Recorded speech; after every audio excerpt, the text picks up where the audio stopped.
Before ever setting foot inside a forklift, ensure each of your drivers complete either an online or classroom training which breaks down the basics of a forklift's inspection, operation, and common hazards.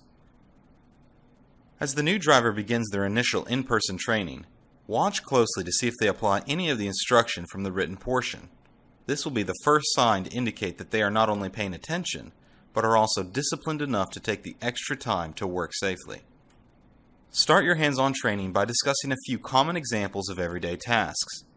Then do a reinforcement of the written instruction by going over an inspection of the actual forklifts they will be using, followed by demonstrating each of the controls, gauges, and safety procedures.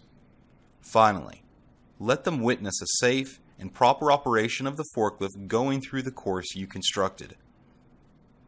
Once they are operating the forklift, let them complete a pass or two through the course before your evaluation begins.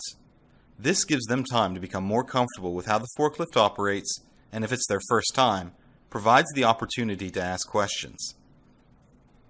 Watch how they handle the forklift, and as they start practicing lifting and moving loads, see if any concerns develop.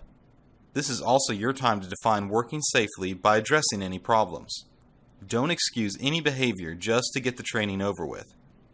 If you notice inexcusable issues, such as reckless driving, not heeding attention, or causing excessive damage to the forklift, remove them from the training immediately.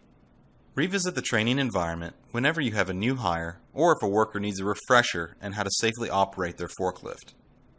Once effective driving is demonstrated, you can move to the next step of their training.